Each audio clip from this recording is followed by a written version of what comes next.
감사합니다. 권사님이 너무 은혜롭게 기도하셔서 울리시더니 또 집사님마저 또 너무 은혜롭게 또 찬양을 해주셔서 계속 제가 눈물을 좀 닦고 있습니다. 너무 감사합니다.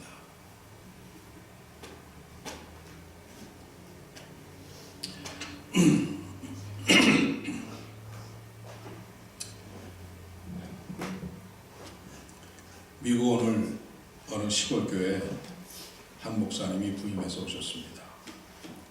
목사님은 첫 취임 예배 때 아주 감동스럽고 놀라운 설교를 해서 은혜 받은 교인들이 너무나도 기뻐했습니다. 그래서 교인들 모두가 새로 오신 목사님을 좋아했고 정말 잘 모셔왔다고 생각을 했습니다. 그런데 한 주일이 지나서 설교를 듣는데 그 목사님께서 취임 예배 때 하신 그 설교와 똑같은 설교를 하시는 것이었습니다. 그래서 교인들이 고개를 갸우뚱거리면서 지난 주일에 설교하신 것을 혹시 잊어버리셨다거나 아니면은 취임식 때였기 때문에 좀 정신이 없어서 그러셨을 거니 하고 생각을 하고 그렇게 이해를 하고 넘어갔습니다. 셋째 주일이 되었습니다. 그런데 목사님은 이 취임 예배 때 했던 설교를 또 세 번째로 또 다시 반복을 하시는 것이었습니다. 그러니까 이 교인들이 술렁거리기 시작을 하고 서로를 쳐다보면서 고개를 갸우뚱거리기 시작을 했습니다. 그리고는 우리가 목사님을 모셔와도 단단히 잘못 모셔오신 것 같다, 이런 말들을 주고받았습니다. 그럴 때 이 용감한 집사님 한 분이 목사님에게 물었습니다. 목사님께서는 언제 새로운 설교를 시작하실 겁니까? 이 질문에 목사님께서 이렇게 대답을 하셨습니다. 여러분들이 이 말씀을 듣고 여러분들의 생활에서 직접 적용을 할 그때부터 제가 새로운 설교를 시작하겠습니다 하고 대답을 했습니다. 지난해에 이어서 금년에도 마태복음 이 강해 설교를 절기 때를 제외하고는 계속 이어나가도록 하겠습니다. 예수님의 행적을 따라 이 예수님께서 하신 말씀과 제자들과 나눈 그런 모든 삶, 그리고 행하신 모든 놀라운 능력과 기적을 저희들이 하나하나 묵상해 보면서 비록 2000년이 지난 21세기를 살아가는 오늘을 살아가고 있는 우리들에게 그 모든 것들을 하나하나 적용하면서 살아가는 것은 너무나 중요한 일이 아닐 수가 없습니다. 금년 안에도 주님께서 주시는 말씀을 통해서 큰 은혜를 누리시고 그 말씀대로 순종하는 삶으로 하나님께 큰 찬양과 영광을 올려드리는 여러분이 되시기를 축원합니다. 주님께서 산상수훈을 마치시고 내려오신 후에 나병 환자를 고치신 일을 시작함으로써 본격적으로 사역을 시작하셨습니다. 백부장 하인의 이 중풍병을 하인이 오지도 않았는데도 불구하고 한마디 말씀으로 고쳐주셨습니다. 그리고는 베드로의 집에 들어가서 중병으로 열병으로 앓아서 죽어가고 있는 베드로의 장모의 손을 잡아서는 일으켜주시고 고쳐주셨습니다. 그러던 사이에 이 주님의 놀라운 능력이 이 소문이 삽시간의 동네에 다 퍼져나가가지고 그 사이에 이 귀신 들린 자들과 병자들이 수없이 찾아옵니다.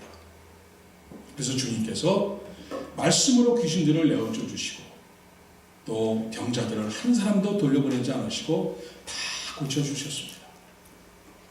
잠도 제대로 못 주무시고 피곤하셨지만은 그 병자 한 사람 한 사람 일일이 다 고쳐주셨습니다.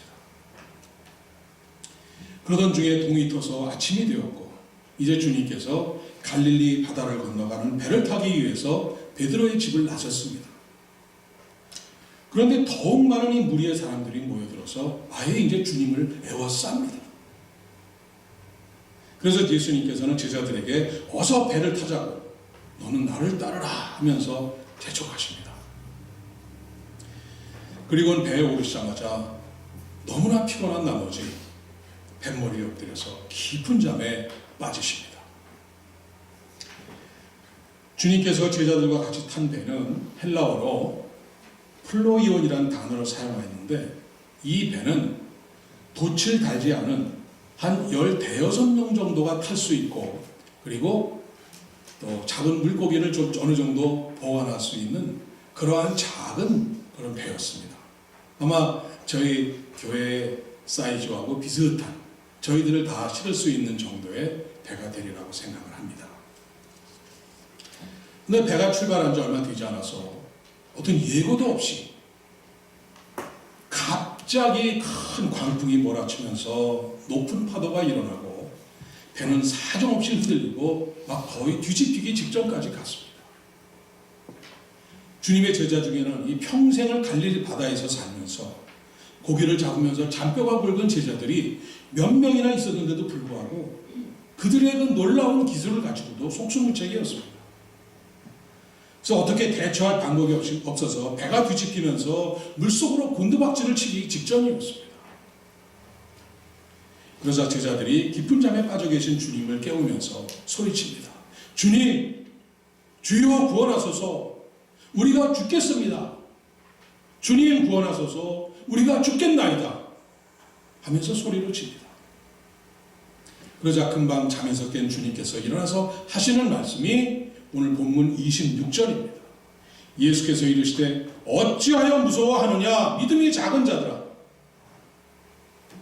하시고 곧 일어나서 바람과 바다를 꾸짖으시니 아주 잔잔하게 되거늘. 바람과 바다를 꾸짖으시니까 그 즉시 이 광풍과 파도가 멈추고 잔잔하게 됩니다. 그러니까 제자들이 너무나 놀라면서 하는 말이 그 다음 절에 나오는 본문 27절입니다. 우리 한번 다 같이 읽을까요?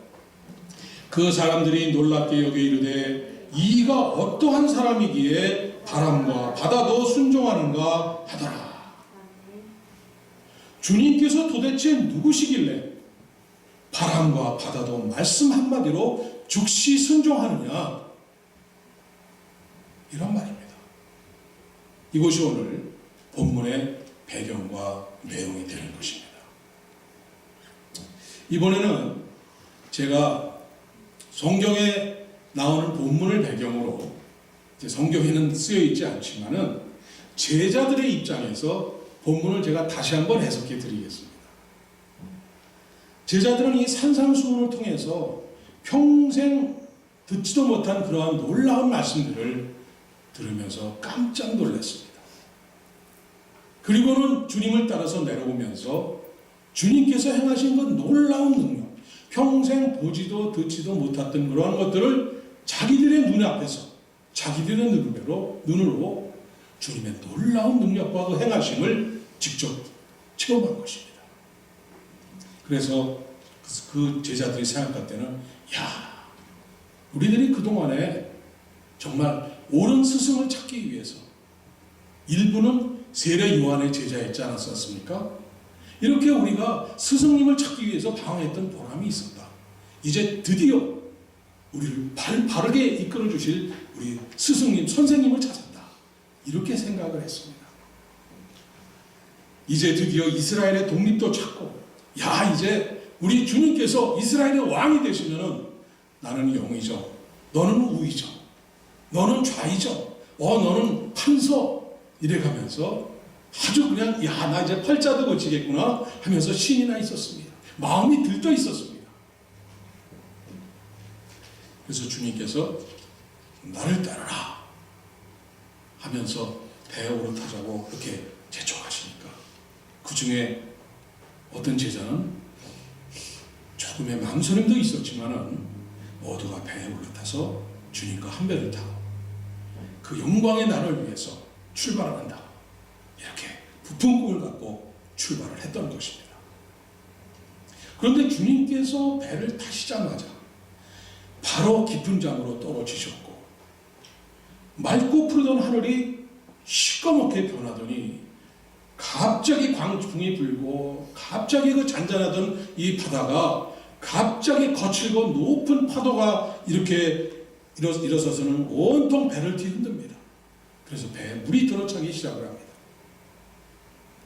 갈릴리 바다에서 고기를 잡으면서 평생을 잡아온 어부들로서 누구보다도 갈릴리 바다를 잘 알고 누구보다도 갈릴리 바다에서 잘 경험을 해서 바다 위에서, 특별히 갈릴리 바다 위에서 그 배를 타고 거기에서 일어난 일에 대해서는 누구보다도 잘 기술적으로, 체력적으로, 기능적으로 잘 대처할 수 있었던 제자들이었지만 속수무책이었습니다. 평생 처음 당해보는 그러한 일이었습니다. 그래서 이제는 배가 뒤집히고 물속으로 가라앉아서 죽는 것 외에는 아무것도 할 수가 없었습니다. 여기서 첫 번째 중요한 교훈이 하나 나옵니다. 주님과 함께 타고 가는 배도 주님이 안 타신 게 아닙니다. 주님께서 분명히 바로 옆에서 타시고 주무시고 계시는 배도 풍랑을 만났다는 사실입니다. 주님이 계시면 만사형통이라고 하는 그러한 그리스도인들이 있습니다. 어떤 그리스도인들은 또 만사형통을 위해서 새벽마다 나와서 기도하시는 분들도 있습니다. 그렇지 않습니까? 여러분 정말 주님 만나신 이후에 오늘까지 단 한 번의 풍랑도 없이 그저 모든 것이 만사형통하시고 오늘까지 오셨습니까?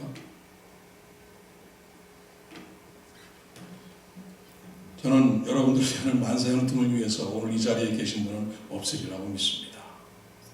아닙니다. 예수 믿으면 만사형통이라고 하는 것은 사단의 속삭임입니다. 예수님을 영접한 후에는 오히려 주님 때문에 더 큰 풍랑이 나한테 다가올 수가 있는 것입니다. 주님은 우리 한번 주님의 인생을 살펴보십시오. 주님 사시는 그 33년 짧은 기간 동안 주님이 단 한시라도 평안하고 조용하게 아늑하게 금년도 2017년에 단어라는 휘게 덴마크 말인가요? 코지, 영어로 얘기하면 코지, 아늑하게 편안하게 살으신 적이 있었습니까? 정치적으로, 경제적으로, 사회적으로, 문화적으로, 종교적으로도 주님께서는 단 한 시간 한순간도 잠도 제대로 붙이지 못하고 여우도 동굴이 있고 새들도 둥지가 있고 머리를 누일 때가 있지만은 주님께서는 그런 것이 없이 잠시도 편안하게 눈을 붙일 곳이 없었던 분이었습니다.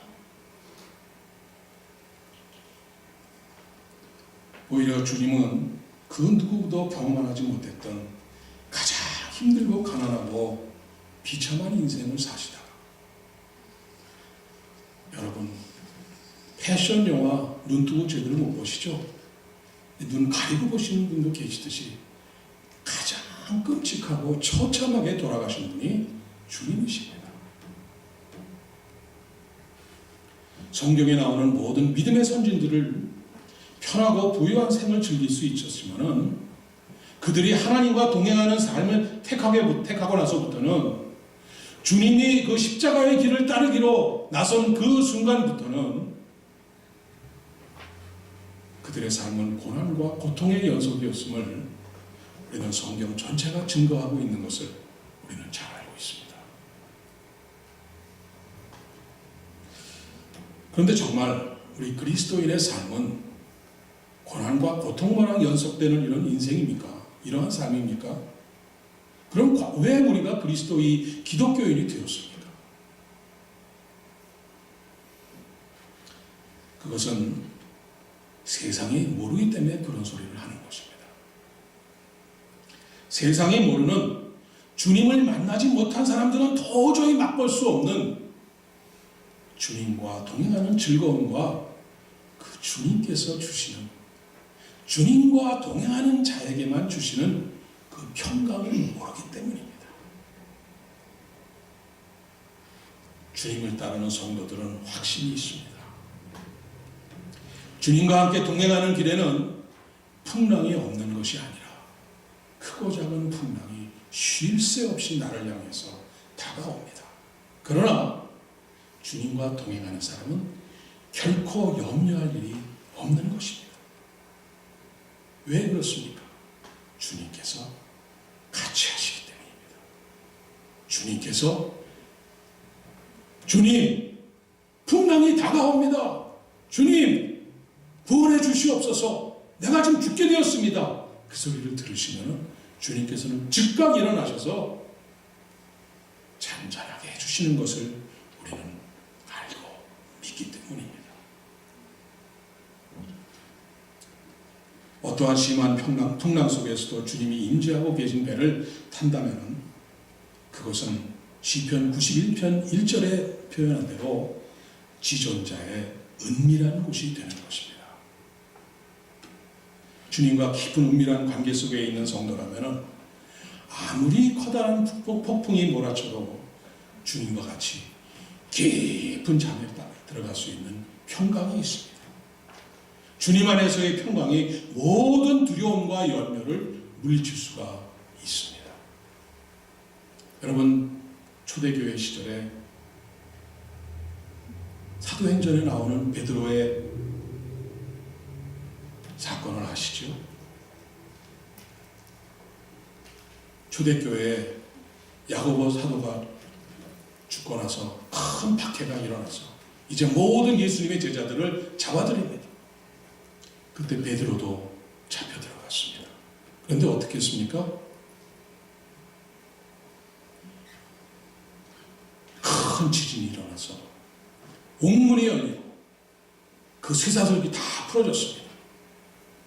그런데 천사가 그 잠자고 있는 베드로를 발길로 뻥뻥 차도 제대로 베드로가 일어나지는 않았습니다. 깨지를 않았습니다. 왜 그렇습니까? 아니, 당장 내일이면 이제 나가서 목이 잘려서 죽게 되었는데 어떻게 그런 사람이 그렇게 깊은 잠 속에 빠져들어갈 수가 있겠습니까? 그래서 천사가 일어나서 뻥뻥 엉덩이로 발로 차가지고, 우리 중기가 가끔 학교 가기 싫다고 안 일어날 때 엉덩이 좀 때리시죠? 그런 것처럼 천사가 일어나서 빨리 나가라 베드로, you wake up, get up 하고 했으니까 잠도 안 깨가지고 아직도 이런 차림으로, 이런 행동으로 길을 나갔어요. 그러니까 여러분들이 오늘 제가 하는 설교를 열심히 듣다가 쿨쿨 주무시다가 좋습니다. 졸다가 신교했는데도 잠이 안 깨고 그러다가 이제 잘라고 차에 들어갈 때쯤에서 깨는 그런 거와 비슷할 정도로 베드로가 어떻게 그렇게 깊은 잠을 잘 수가 있겠습니까? 주님으로 인한 평강 때문인 것입니다. 세상 사람들은 이거를 경험하지 못합니다. 그것으로 다 합니까? 그것으로 끝이 아닙니다. 우리는 주님을 선택하고 십자가의 고난의 길로 가는 좁은 길로 가지만은 이 크고 작은 풍랑과 인생의 희노애락을 다 거치지만은 우리는 마침내 욥이 했던 그 고백, 욥과 같은 고백을 할 수가 있는 것입니다. 욥이 어떤 사람입니까? 욥은 온전하고 정직하고 악에서 떠난 사람이라고 이 하나님의 극찬을 받습니다. 그리고 당대에서 가장 큰 부자라는 모든 것을 가진 이 큰 복을 누리던 사람이었는데 하나님을 믿었기 때문에 그는 여러분이 알다시피 끔찍한, 아마 예수님이 당한 그 다음의 고난을 말한다면 욥이 가장 큰 고난을 받았으리라고 저는 봅니다. 예수님 이후에 가장 큰 태풍과 고통을 그 인생을 통해서 가장 끔찍하게 당한 사람이 욥이었습니다. 그런데 그 입에서 나오는 고백이 뭡니까? 욥기 23장 10절 아닙니까? 내가 가는 길을 그가 아시나니 그가 나를 단련하신 후에는 내가 순금같이 되어 나오리라. 하나님께서 나를 단련하신 후에는 세상에 들도 없는 순금이 되어서 내 몸에 붙어있는 모든 잡티와 이 불순물을 다 다 제거한 순금이 되어서 하나님을 뵐 수 있다는 것입니다. 이것이 바로 세상 사람들이 없는 우리들이 주님을 따르는 이유가 되는 것입니다. 세상 사람들이 우리 그리스도인들을 향해서 야, 왜 그렇게 사냐? 너 무슨 재미로 사냐? 제발 내 자신의 인생을 위해서 좀 너를 위해서 즐기기도 하고 좀 그렇게 살아라. 그럽니다. 야, 한 번밖에 없는 인생 어떻게 그렇게 불쌍하고 매일 그냥 막 울면서 그냥 뭐 새벽부터 일어나서 새벽기도 가고 저 주일날도 좀 골프 좀 치고 좀 이렇게 좀 쉬지 매일 주일만 되면 뭐가 이렇게 뭐 돈이 생기냐 뭐가 생기냐. 세상 사람들이 우리에게 이런 말을 하면서 그렇게 합니다. 그렇지만 우리들은 세상 사람들이 도저히 참여할 수 없는 마침내 주님과 함께 영광의 부활로 나오는 영생의 소망이 있기 때문입니다. 그래서 세상 사람들의 장례식은 한 번 가면은 도저히 돌아오지 못하는 영결식, 영원히 결별하는 영결식이기 때문에 죽음의 길로 가는 것이기 때문에 온통 울음과 통곡의 바다가 되는 것입니다. 그러나 우리 그리스도인들, 이 기독교인들의 장례식을 가면 어떻습니까? 찬양과 소망과 오히려 감사의 눈물이 가득 차 있게 되는 것입니다. 그러니까 우리 기독교인의 장례식에 와서 주님을 모르는 사람들이 이 기독교인의 장례식에 오면은 이 사람들이 미쳤구나 이런 말을 하게 되는 것입니다. 그래서 우리는 전도할 때 우리 기독교를 소개하고 우리 그리스도인의 삶을 소개할 때 강언이설이나 사단의 말과 같이 또 이단들과 같이 이 사탕발림한 그러한 말에서는 절대 안 되는 것입니다. 우리는 이렇게 얘기를 해야 됩니다. 이 길은 결코 만사형통, 부귀영화, 만수무강, 소원성취하는 그러한 평안한 길이 아니고 세상 사람들이 가는 길과 똑같이 모든 어려움과 고통과 눈물이 있는 고난의 인생길입니다. 오히려 세상 길보다 아주 좁고 협착한 길입니다. 그리스도인이기 때문에 십자가에 달려서 내 죄를 대신하여 돌아가신 이 주님의 십자가를 내가 지고 나도 그 길을 따라가는 길이기 때문에 목숨을 거는 모험과 갖가지 이런 핍박과 시련이 있고 심지어는 이름도 없이 빛도 없이 아무도 알아주지 않는 땅끝에 가서 쓸쓸히 혼자서 죽음을 맞이해야 되는 데도 있는 것입니다. 그러나 우리 주님께서는 우리에게 무엇보다도 귀중한 영생을 주셨습니다. 부활이 있습니다. 주님과 동행하는 인생길에는 주님이 함께 하시는 평강이 있고 우리의 고통과 어려움을 호소하면 그 즉시 늘 응답하고 해결해 주시는 세상 사람들이 알지 못하는 그 은밀하고 큰 기쁨이 있습니다. 이렇게 여러분들이 전도를 하셔야 됩니다. 이렇게 진실에 입각한 권면과 전도를 해야 되는 것이 우리의 본분인 것입니다. 예, 계속해서 제자들의 관점에서 본문을 또 묵상해 보도록 하겠습니다. 이 제자들은 광풍과 파도 앞에서 아무것도 생각할 수가 없었습니다. 그들은 이제 주님의 놀라운 능력도 주님께서 바로 옆에 계시다는 사실조차도 생각할 수가 없었습니다. 그러던 중에 제자들 중에 몇 명이 이 광풍과 파도 속에서도 깊이 잠들어 계신 주님을 가서 흔들어 깨웁니다.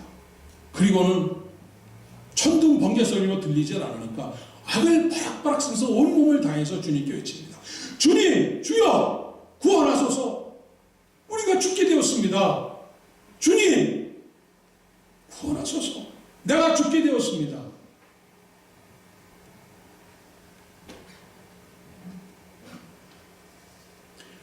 초대교회 시절에 로마 제국의 박해가 심해지자 많은 교회들이 지하로 숨어들었습니다. 이 카타콤으로 숨어들어서 예배를 드렸습니다.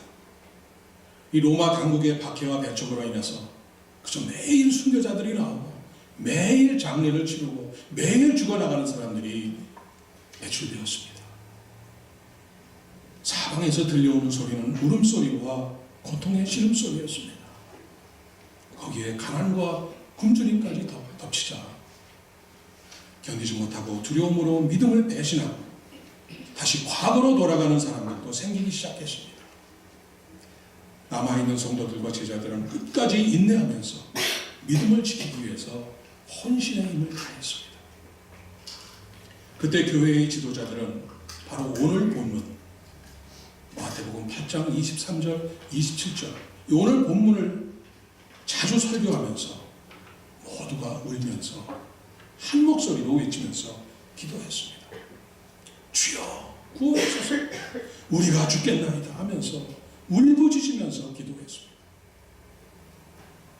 교회의 지도자들은 외쳤습니다. 여러분, 우리는 한 배를 타고 있습니다. 우리의 배 안에는 지금 주님께서 함께 하십니다. 어려워하지 마십시오. 두려워하지 마십시오. 우리 함께 기도하십시다 하면서 주여 구원하소서 우리가 죽겠습니다 주님 하면서 하나가 되어서 기도했습니다. 주님께서는 그렇게 깊은 잠에 빠져 계시다가도 이 제자들의 외침소리에 성도들의 기도소리에 바로 깨어나셔서 응답하셨습니다. 먼저 제자들을 부르셨습니다. 어찌하여 무서워하느냐 믿음이 작은 자들아 너희들이 나를 잊었느냐 내가 너희들과 같이 있는 것을 잊었느냐 어찌하여 나를 믿지 못하느냐 하면서 제자들의 믿음이 작아진 것을 책망하셨습니다. 그리고는 바람과 바다를 꾸짖으시니까 광풍과 바다는 순식간에 멈추고 잔잔해졌습니다. 모든 문제가 단번에 해결된 것입니다. 그제서야 배 안의 제자들은 주님께서 불치의 병만 고치고 귀신만 쫓아내는 선생님 스승님이 아니라 바람과 바다 온 세상을 통치하시는 전능하신 하나님이심을 깨닫고 믿게 된 것입니다. 금년은 마틴 루터가 1517년에 종교개혁을 시작한 지 500주년이 되는 아주 뜻깊은 한 해입니다. 그런데 이 마틴 루터가 종교개혁을 시작하고 나서 이 기존 로마 카톨릭 교회로부터 이 생명의 위협을 느낄 정도로 엄청난 핍박과 박해와 이 고난이 뒤따라옵니다. 그래서 마틴 루터는 도피 생활을 시작했습니다. 이 정작 루터가 원하던 종교개혁 운동도 자신이 원하던 대로 진행이 되지 않았고 또 이게 흐지부지하게 되면서 그냥 없어져 버릴 것 같은 그러한 상황에 들어가 버렸습니다. 루터는 깊은 절망과 좌절 속에 빠져 들어갔습니다. 어느 날 산책을 마치고 집에 돌아왔더니 그날도 어깨가 축 처져서 집에 들어온 루터는 깜짝 놀랐습니다. 아내가 까만 상복을 입고 벽에 걸려있는 십자가를 향해서 엎드려서 엉엉 울고 있는 것이었습니다. 그래서 아니 여보 무슨 일이야 무슨 일? 왜 그러는 거야? 말을 하세요. 그랬더니 루터 부인이 하나님이 돌아가셨어요. 루터는 무슨 말이야? 영원하신 하나님께서 어떻게 하나님이 돌아가신단 말이야? 말이나 되는 얘기를 해야지 하면서 화를 냈습니다. 그랬더니 부인이 이런 말을 합니다. 하나님이 돌아가시지 않고서야 하나님이 죽지 않고서야 하나님의 사람이라는 당신이 어찌 그렇게 어깨가 축 처져서 모든 소망을 잃어버린 사람같이, 내일 당장 죽을 사람같이 어떻게 그렇게 매일매일 살 수가 있는 것입니까? 하면서 울부짖었습니다. 루터는 정신이 번쩍 났습니다. 그리고는 그 자리에서 바로 무릎 꿇고 회개하고 다시 일어섰습니다. 그리고는 자기 목숨이 닿을 때까지 끝까지 종교개혁을 완수합니다.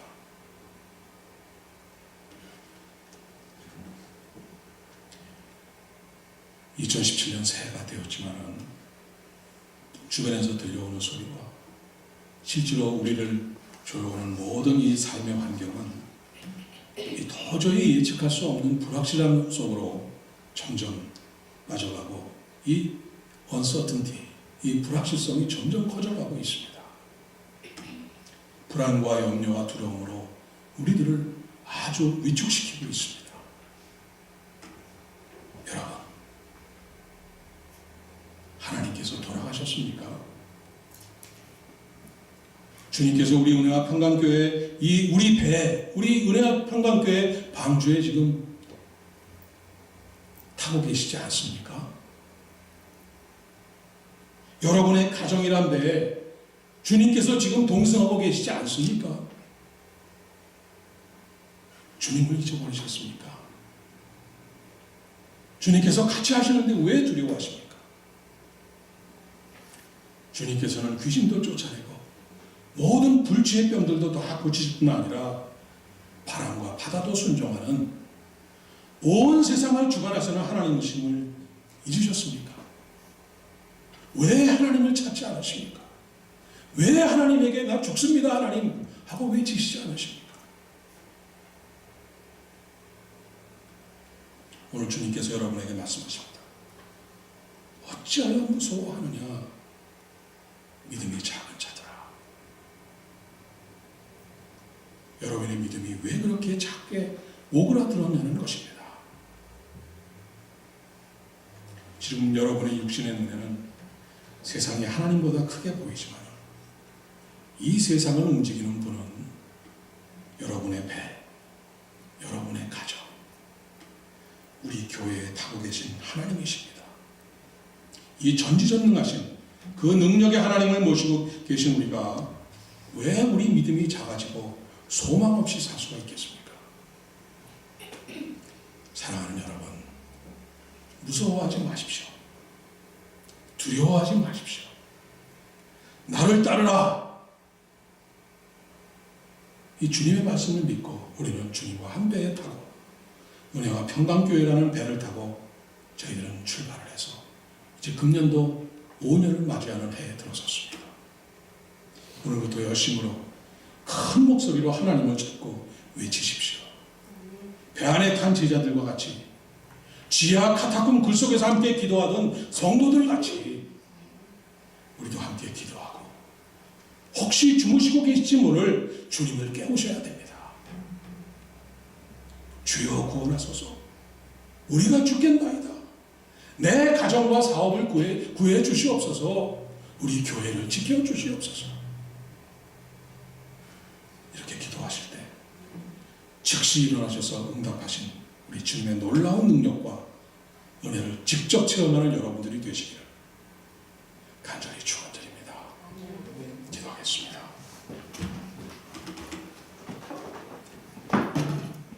아버지 하나님, 새로운 한 해 2017년을 허락해 주시고 새 출발할 수 있도록 하시니 참으로 감사를 드립니다. 우리의 가정과 우리 은혜와 평강교회가 주님을 선장으로 모시고 새로운 항해를 시작하게 하심을 감사드립니다. 우리의 항로가 언제나 순탄하지 않은 것을 잘 알고 있습니다. 바람과 파도, 폭풍과 해일, 토네이도와 쓰나미까지 예상치도 않는 엄청난 일들이 우리 앞에 언제든 닥쳐올 수도 있지만은 우리들은 염려하지 않습니다. 무서워하고 두려워하지 않습니다. 아버지 하나님께서, 주님께서 우리와 함께 같은 배에 타고 계시며 졸지도 주무시지도 않으시면서 우리들의 작은 신음소리에도 즉각 일어나셔서 응답하시고 잠잠케 해주시는 것을 믿기 때문입니다. 새롭게 주신 2017년을 주님을 중심에 모시고 담대한 믿음으로 주님을 부르며 외치며 찬양하며 나가면서 아름다운 열매들로 풍성하게 감사의 제단을 올리는 우리 모두가 되게 하여 주옵소서. 예수님의 이름으로 기도드립니다. 아멘.